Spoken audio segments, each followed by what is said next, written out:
Good afternoon, day traders. Welcome to ИнстаФорекс TV channel with me, Kate Nidachina. You are watching combined currency and commodity review for the last week. The euro rose in great demand in contrast to the Russian ruble. There were all sorts of reasons for this. Let us touch upon the main ones. On Wednesday, anticipation of the stimulus measures in China intensified following the fall of inflation to its 5-year low. The data widened on the US dollar. On Wednesday, oil prices slumped to the 5-year low, while the US statistics showed an unexpected increase in oil reserves, which hampered the US dollar from strengthening. However, the report on US retail sales turned out to be above expectations. Moreover, slower rate of import prices growth supported the greenback. At the same time, OECD trimmed its forecast on the global GDP growth and called upon the ECB to launch its QE program to curb inflation. Dragged down by this news, the euro posted a new minimum of 1.2390. Dovish tone of Mario Draghi contributed to the euro recovery. At the end of the week, the euro-USD pair rose from 1.2286 to 1.2464, having added 178 points. On Friday, the euro traded on the upbeat note thanks to the higher-than-expected industrial production figures in October. Apart from this, the US dollar soared 10.5% over the week against the Russian ruble due to WTI fall to $57.34 per barrel.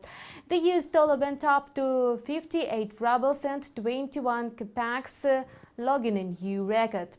As a result, in 2014, the Russian ruble lost 44% against the greenback. Earlier, the Central Bank of Russia made foreign currency interventions to stimulate ruble's short-term growth to 55 rubles per US dollar. However, the speculators pushed the ruble back to the new minimum. Although the Russian regulator increased the interest rate to 10.5% from 9.5% on Thursday, it could not prevent the national currency from falling. Elsewhere, on the commodity market, oil fell in price while interest to gold was muted. The International Energy Agency cut its outlook for oil demand growth. Oil futures dived to the lowest level since May 2009 on Friday, falling below the level of $57 per barrel during the trading hours. WTI oil futures for January delivery dropped by 3.6% to $57.81 per barrel. Over the week, the futures contracts lost more than 12%. Prices slumped almost 25% during the last 3 weeks. Brent January futures dropped by 2.9% to $61.85 per barrel. At the end of the week, the Brent crude lost 10%. Thus, WTI and Brent lost more than 45% since June.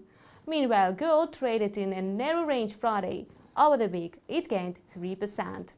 In February, the gold futures went down 0.1% to close at $1,224.10 per trounce.